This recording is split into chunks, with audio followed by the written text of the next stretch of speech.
Amy Howard, Habitat for Humanity, November 19th, 2020. Could you help me? Could you help me improve humanities orientation process for new volunteers? We are in the unique situation of still being able to continue our volunteer program because it falls under the Washington State guidelines for construction. So we have to follow very specific guidelines, but I can still bring on new people if they're going to be working 8 hours or more a month with us. However, the process that I had for giving new volunteers an orientation was to bring them in the office, sit them down and go through a PowerPoint presentation and fill out a bunch of paperwork. That part isn't really possible right now, both because we have an office that is closed to the public and for safety issues. Sitting that close to someone isn't a great idea. However, what I have is a PowerPoint presentation that is best used with voice descriptions of what's on the slides. I can package this and often email it to somebody. I've tried doing it on a Zoom with somebody where we go through the PowerPoint with them, but it's just not engaging. I am really hoping for some help just making this a more robust onboarding process where I can engage people who are already interested in helping us build houses, but don't have any prior connection to our organization. Share more about. Could you share more about specifically if the problem is the level of engagement with the presentation that you're doing, or do you have trouble with the actual paperwork process as well? I have a problem with both. The waiver that we have people sign is very dense, so I usually explain it to them. The PowerPoint itself at this point is very light on information because you don't want to make word heavy PowerPoints for normal use. So it needs a lot of reworking. Amy, can you share more about how you recruit volunteers? In a normal year, we would go out to service clubs, to other organizations, and be out in the public to do recruiting. At this point, we aren't doing a lot of recruiting because we can't have the size of groups that we did previously. So it's a lot of word of mouth. It's a lot of the homeowner partners that we're working with bringing their friends in, and a lot of people who are actually contacting us through Facebook. Amy, do you have like funding resources available to make some sort of software purchase or things like that? Or are you pretty limited as far as that goes? If it was a justifiable purchase, I could ask for the resources. Can you share more about, do you think the most important point of engagement is in the orientation or on site as an opportunity? It is important that the volunteer has some information prior to going to the site, that some of the expectations and norms are communicated to them so that we can keep everybody on that same page. I do have at this point really good staff for engagement on the site, but they're still having people show up with some idea of what the expectations are going to be is incredibly helpful. And also telling people what to wear is super important.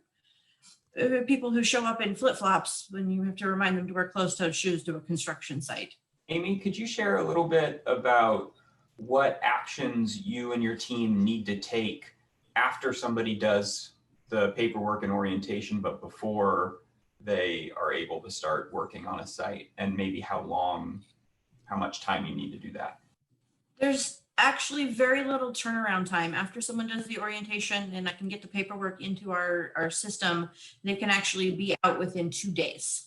We have a weekly sign up email that goes out to people, and then that communicates the work schedule, and then they are able to sign up that fast if they've done the orientation and the safety training, which is a part of the orientation that I missed talking about previously.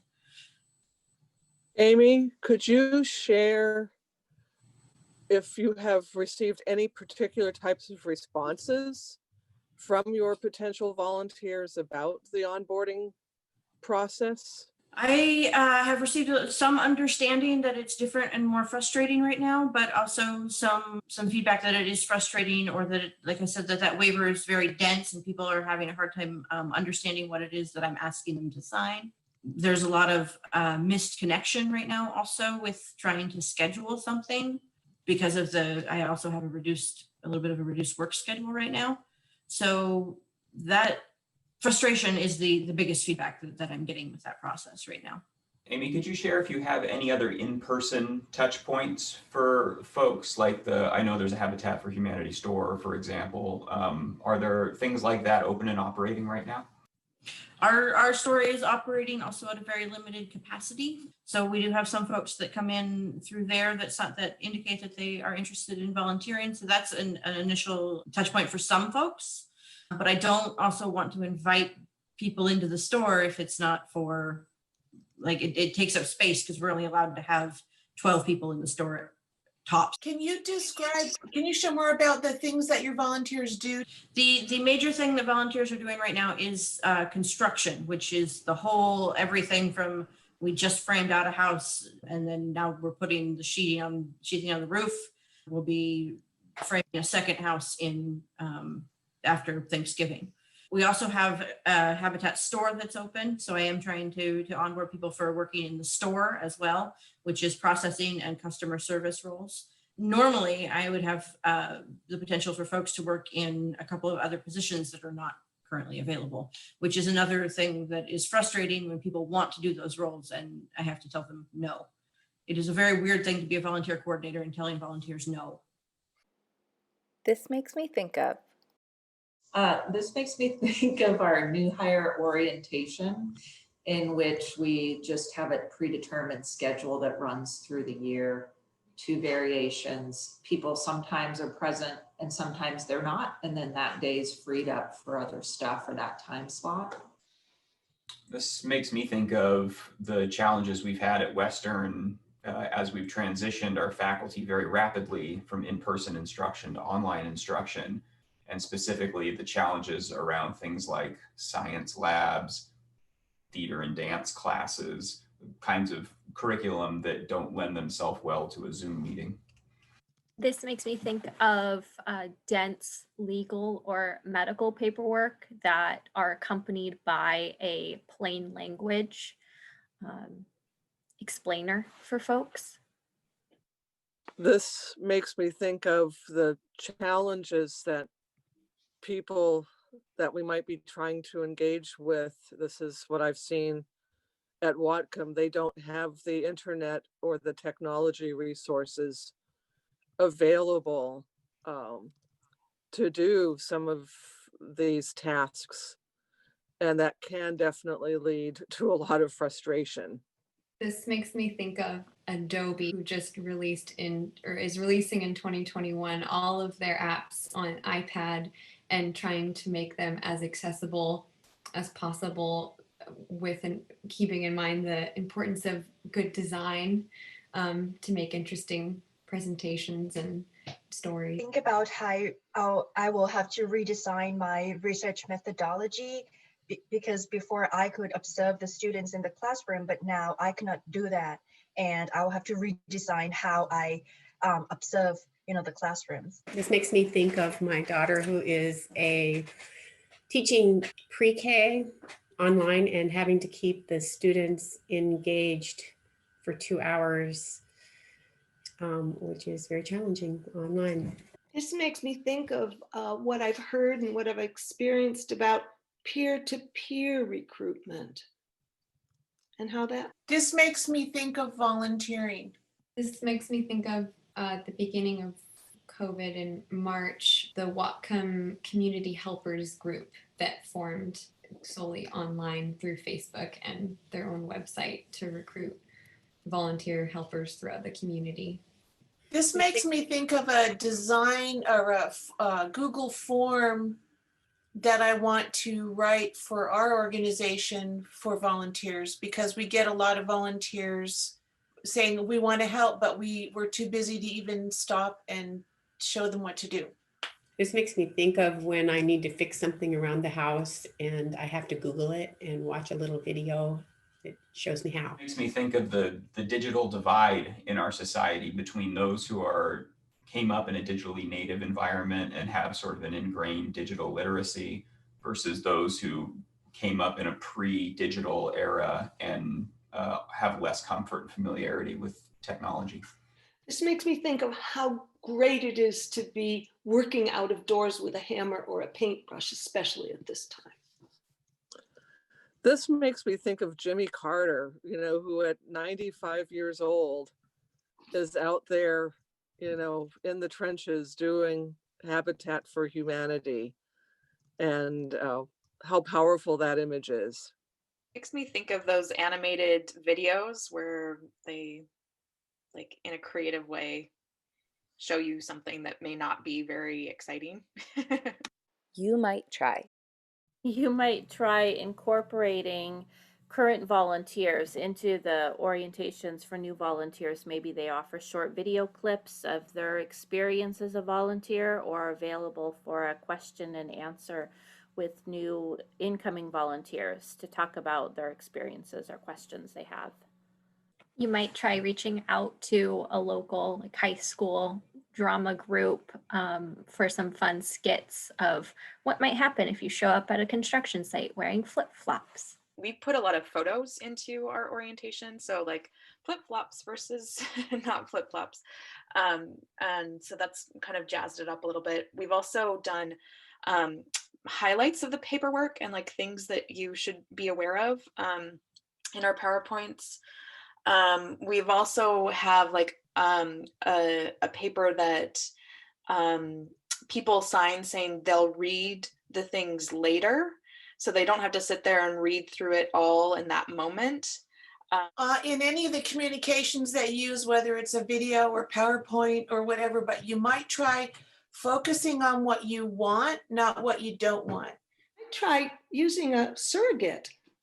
Maybe ask Jimmy or Rosalind Carter. You might try breaking out of your orientation and onboarding processes and paperwork just the parts that have to be done before the day of event, and delivering just those to people ahead of time, and doing the rest in person when they show up for the build or for what they're doing. You might try using some current, like, really strong volunteers to help build some sort of program, and maybe it even can become something that you use even after having to be digital. You might try seeking some educators who have been learning how to adapt to teaching online, and ask them what tools they have in their tool belt for active engagement learning over the screen. You might try using the store after hours, if you could distance with masks and do it in person that way. You might try online platform to organize and reach out to more audiences. Or online platforms such as Giftpost or Help a Helper, can help you reaching out to more people in the community. And if you would like to know more about that, you can contact me later. And my organization is there to help local partners to connect with this kind of platform. Can you write your contact information and the names of those sites into the You Might Tries, please? Sure. Great, thank you. You might try an outdoor projector where you could share your presentation and be outside with volunteers, or use office hours for paperwork where you're not walking through the entire paperwork form with people, but they can stop in to ask specific questions that they might have. Yeah, building off of Tori's comment, you might try converting the presentation into handouts and doing a drive-in orientation with the handouts in, say, a school parking lot or something that might be large and vacant. You might try finding a marketing educator that works with customer experience topics, where you might, student teams can help provide suggestions. You might try, this is riffing off of what Jesse suggested, but you with the tool belt, but that's a good image. And you might try using the tool belt as an image to base your points off of, like the different tools that you use in a tool belt. And then so say dressing properly is one of the tools, and just connect it up just so that people have visual. What struck me? What struck me the most from the conversation was how narrow my thinking around it had been previously. And I was pretty much in the pathway of this is how we do it, and I have to figure out how I do it within these narrow constraints. There's a lot of creative suggestions here that include imagery that wouldn't have come to mind for me, or partners that I can reach out to for help that hadn't occurred to me. There are a lot of things in here that I'm really excited to mesh together. There's a lot of pieces in here for me to put together a puzzle that has an actual picture, probably of a tool belt. Visit www.cefellows.org to learn more and to contribute your ideas.